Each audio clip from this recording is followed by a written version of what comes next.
student perspective, as we look about our campus, we have 69% students that are female here on this campus and 31% male. And overall, when you look at it across the nation, we're a little bit higher than the national average. But since 1988, that number of females exceeds the number of males that are attending school. So I just wanted to kind of give you that background. And then when you move into the leadership roles, according to the Chronicle of Higher Ed that was just published March 15th, only 1 in 4 college presidents are women. So that's really only about a quarter of the college presidents out there. And that number really has stayed pretty stable over the last decade. Women tend to make up a greater share of presidents at the 2-year institutions rather than 4-year.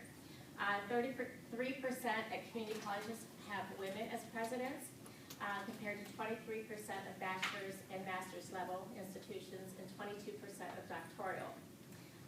This topic is very near and dear to my heart. My doctorate dissertation was actually titled An Empirical Study Investigating Key Success Factors Amongst Women in Higher Education. And with that, I surveyed over 1,400 women in higher education and asked them topics of much of what we're covering today. And that would be looking at career paths, mentoring relationships, their leadership style, work-life balance issues, and challenges that they may have faced. So without further, we're going to start with the panel discussions. And we'll start, I guess we'll start down and just go right down. Okay, so with Dr. Trainer, tell us about your leadership journey. Certainly. First of all, what an honor to be here with these two colleagues here. And thank you for coming. What an awesome and good-looking group we have. I hope you get your money's worth. Essentially, I think my leadership journey is very similar to what Heidi offered at the very beginning. I've always been in higher education. Certainly, I have moved through the ranks in higher education, going from very traditional assistant professor to associate professor to dean to vice president, the very traditional pathway. In terms of just leadership, I'd say that early on, before I even got into my professional career, there are a lot of leadership opportunities that I was fortunate enough to take on, whether they be in sporting activities or even in college events when I actually attended undergrad and graduate school. So there have been leadership opportunities all the way, but I would say that fairly traditional lockstep pattern. Thank you. Okay. Well, thanks to Dr. Trainer, Dr. Joyner, and Dr. Glover for hosting as well, and Mr. Torling for opening up the campus for this opportunity for all of us. It's a pleasure to be here. And it's a good turnout over break to see so many nice faces from both the faculty, staff, and the student ranks. I always wanted to be a teacher from the time I was 5 years old, and I went to kindergarten, and I didn't like my teacher very much because she was kind of bossy. So I said to my dad, can you get me a chalkboard and put it in the garage and some markers? And then I set all my dolls and teddy bears, and I was the teacher then. So I always knew that teaching and education and being in the school was really what I wanted to do. So I went through secondary ed, got a teaching license in about 3.5 years, and I started working in high schools. And I didn't really enjoy that population. I didn't like the 9th and 10th graders because they really didn't want to do what they wanted to do. But I liked the seniors and the juniors because they were thinking about careers. They were thinking about going to college. And I got involved in some programs in career tech where I worked with those kids about career preparation. Then I started teaching adjunct at a community college outside of Toledo. And then I decided I liked adults even more than I liked my high school juniors and seniors. So I just went back, a lot like Dr. Trainer, kept getting my degrees, kept working in a community college, worked my way up from a community college to move to Michigan. My husband's an automotive engineer, the engineering capital of the world. He's in Michigan here. And just applied here in 1994 for an adjunct teaching job. And from there, I was just very, very lucky to be in the right place at the right time in a high-growth area to work with people like Mr. Torling and Dr. Brzezinski, and worked my way up the last 22 years at Bigger College. I also want to thank everyone that decided to come today, and it's wonderful to see so many men interested in this topic and sharing the passion of understanding leadership regardless of what gender reflects, but certainly in honor of Women's History Month. We certainly celebrate the fact that we have this privilege to be here to communicate with you all about a very important topic. I would actually say my leadership journey started at birth. And maybe from the standpoint of that I was always blessed to be surrounded by leaders, both in my household and in my community. And so I had so many wonderful role models and examples all around me that inspired me and challenged me and always was pushing me that this much is never enough. You can always push yourself a little bit further. But they also didn't just push me out there, they scaffold support for me, which is really important when we talk about leadership. So Dr. Trainer makes reference to a lot of different leadership opportunities that she was exposed to, and I guess part of this is also helping you to understand how important it is to start early, giving children that opportunity for leadership. Because as I look back to simple things, even in elementary school, to being a crossing guard person, or I look back in oratorical contests that I was participating in terms of middle school, or leadership roles that I took on in high school, or being tapped by a teacher that saw some potential in me and said, come with me in the evenings while he was actually an adjunct faculty working, tutoring, teaching adult education students, and said, I see potential in you and you're a wonderful mentor, and I would like to use you along with me to tutor my adult students. So that teaching and learning and that education path, I think, really started much earlier. And so we need to seize those opportunities to be a part of identifying that potential. And I think that's where my leadership journey really started. Certainly my bio reflects different opportunities that I've had and different kind of roles that I've had within Baker College, outside of Baker College. But I would also add, which is not in my bio, and perhaps I need to update that, is that I actually serve on the executive board of Michigan ACE Network, and so I'm certainly very proud of having our institutional representatives here and the other campuses of Baker College that are member institutions of the Michigan ACE Network. And that network certainly has provided many different supports for me. I won't jump into some of the other topics, but certainly hope to bring some of those out along the way. Even women being able to identify themselves around other accomplished women and beginning to see that that fits for them and that they can aspire for that without apology or feeling uncomfortable. When you're just in those kind of settings, all sort of shape how you begin to feel that comfort of being in leadership roles. So that's just in addition to my bio, some things that I would add about my leadership journey. Thank you. Our second question, are you currently where you want to be professionally? This is a loaded question. And I will say that I think I'm always open to opportunities, and I think I'll very succinctly say I see probably a larger platform in my future at some point, but always open to opportunities. And I think the takeaway there is it's a combination of hard work, networking, and showing your value that allows for those opportunities to present themselves. And sometimes they're not the opportunities that you think they're going to be, and you need to allow yourself to think a little bit laterally and a little bit differently, perhaps, than you might have. So I'll sidestep that one. I think so. I really have enjoyed running a school, interacting with students, faculty, community. I'm an extrovert. I am not in my office a lot. I love talking about Baker College in the community, and I really love working with students. It's my forte. I could not be a system administrator in Flint and sit in my office all day and go to budget meetings because I like the people part of the job. I agree with Dr. Trainer that you just never know when that opportunity, and maybe the timing isn't right, or maybe there are other situations in your life that don't align, but you have to step up when opportunity knocks on the door. Networking is huge for all of you.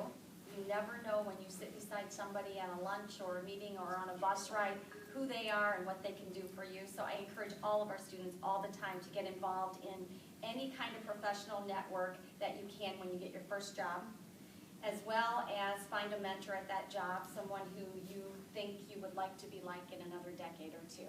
Those are two key things, is always find out about networking and always try and find a mentor. like Dr. Trainer, I'd say the answer is yes and no. I very much enjoy what I do today. Being the Vice President of Academics, a very dynamic job. It's always challenging. No 2 days are ever the same. Actually, let me back up. No 2 seconds are ever the same. That is not an understatement. I can't overemphasize the truth of that role. But it certainly creates an opportunity for you to always be leading in a different way. So it's a really fun position. At the same time, it's extremely challenging a position for anyone to hold. But I certainly do aspire to the presidency. That is in my future, I believe. At what point, I think God knows that, and I'm comfortable where I am today to prepare myself for that. But I also just don't want to rule out any possible opportunities that might be there for me in my future, which may or may not include the presidency. I would not have always seen myself in this particular position, so you never know. Thank you. This one's also a loaded question. What advice would you give your younger self? And I thought this was an interesting question. I actually said to Dr. Glover this morning that she was kind enough to give us the questions ahead of time, and I said there was one question that it really gave me pause for thought. And truly, at the end of it, I kind of came up with a non-answer, which is, I don't know that and it's a reflective question. You think back on your younger self and you think, what would I have done differently? What advice now would I say, Laura, you needed to do this differently? And I guess I honestly feel like all the mistakes I made, the different pathways I took were there for a reason, and that when you reflect on them, you realize that you are who you are because of them. And so I don't think that I'd give myself any advice. I really kind of feel like the obstacles, the pathways, the successes, the celebrations, the journey has all been there for a reason. And my responsibility is to be a reflective learner and think about what did I take away from that. Not to change anything, but think that I take the right message away. I truly believe that things happen for a reason. Sometimes you cannot understand why they're happening at that time, but that's the skill of reflective thinking, continuing to think back and say, you know what, if that hadn't have happened, I might not be here today, or I might not have this knowledge, or this might not have gone as well today if I hadn't made that mistake 10 years ago.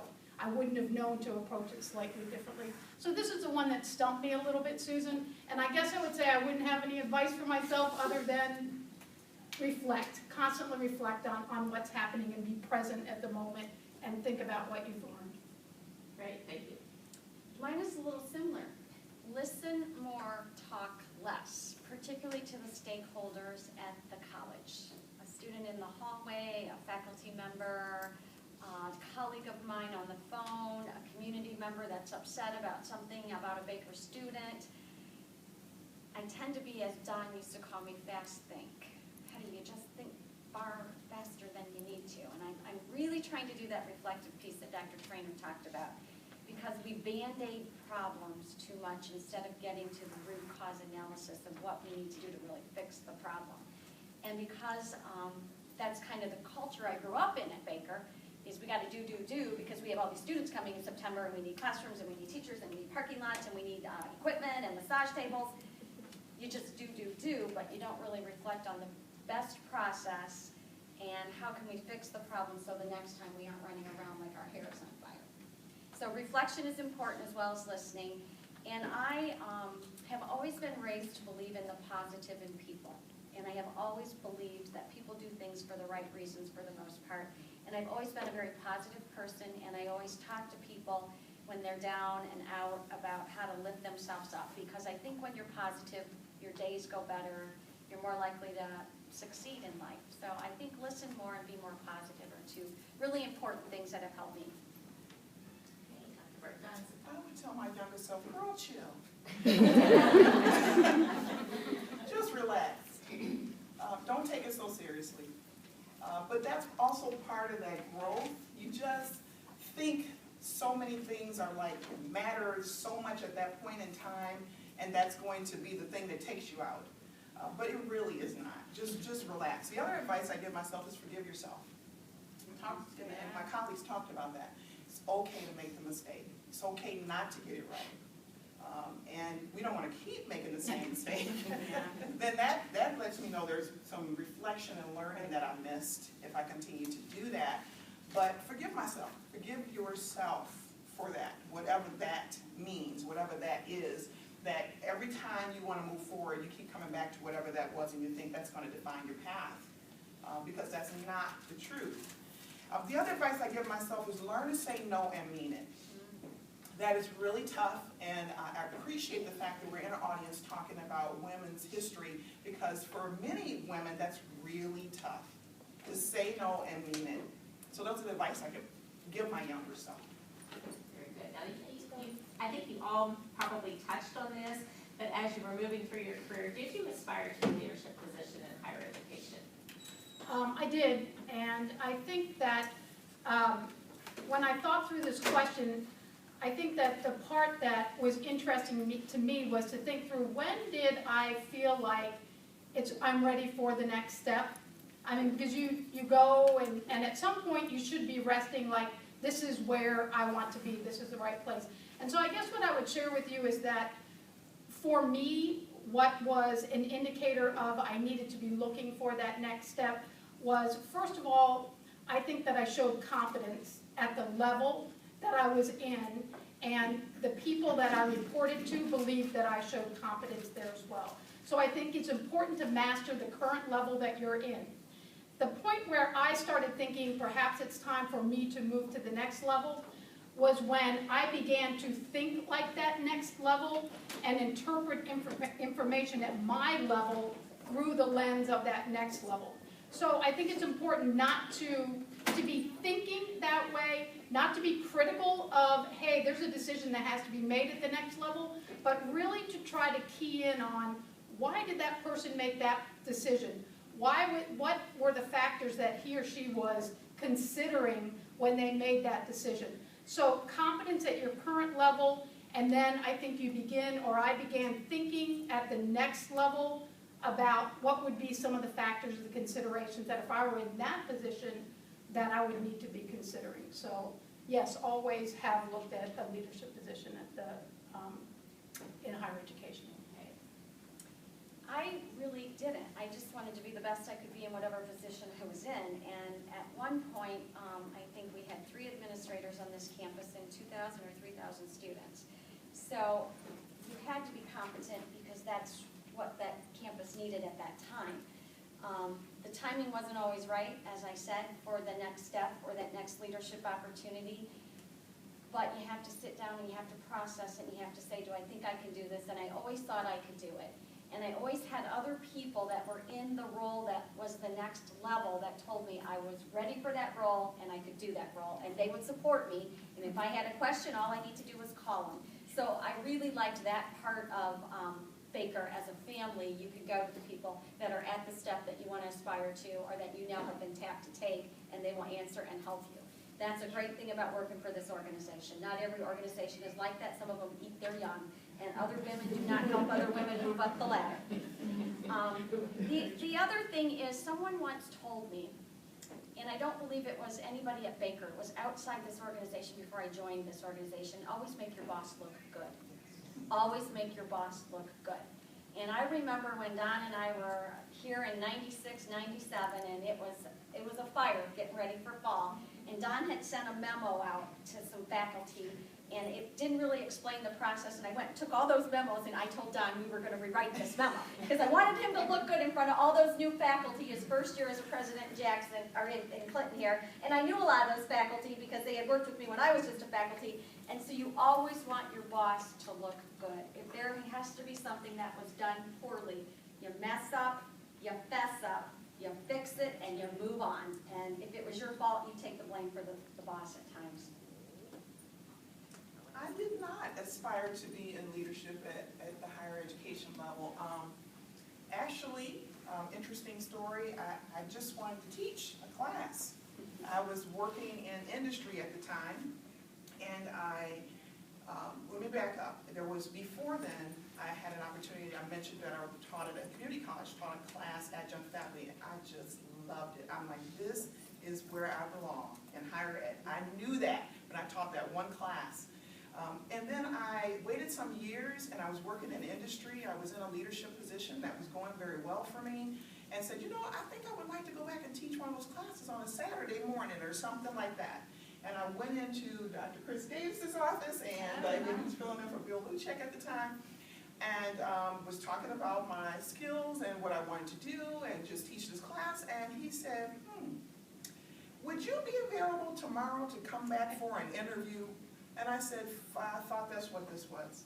He said, well, we're in the process of hiring a department chair for our networking program. And they had basically started to look at that process, and my resume met the application pool, and I guess they were defining it. It might have been a couple of days, maybe not the next day, but it was a few days later. It was still within that pool time frame. And he wanted to give me the opportunity to put my name into that pool. And I said, well, yeah, I guess so. So I did, and I came back, and I had a wonderful interview opportunity, and that's how I ended up in higher ed in a program director, department chair role. Absolutely enjoyed that. For the 4.5 years that I did that, it worked very well, and was then tapped on a Friday evening by the president that gave me an opportunity to assume the leadership in a dean capacity. Did that role for about 7 years, and then was given the opportunity through some different transitions on our campus in Muskegon to assume the leadership from an academic standpoint of the provost role. Very good, thank you. As a leader, what are the challenges that you face, and how do you process that as a leader? I'd say one of the largest challenges when I think it's not going to be a content-specific one, it's a true leadership challenge. So I have an academic team of 13 folks that report directly to me, and then the adjuncts number close to 400. And I think unifying that team, understanding the different personality types, really building the relationships with those folks can be very challenging. You're one person, you have one way of doing things, they are many different people, and so it really takes time to build that relationship. And I think that coming from a strength-based, finding out what is the strength that each of the individuals on your team have, empowering them to be able to move forward with that strength. And I really see my role as one of moving obstacles out of their way. Letting them set the vision, working certainly collaboratively with them, but moving obstacles out of the way for them so that they can succeed. But getting to know those individuals and relate to them when you don't necessarily see them on a day-to-day basis can be a challenge.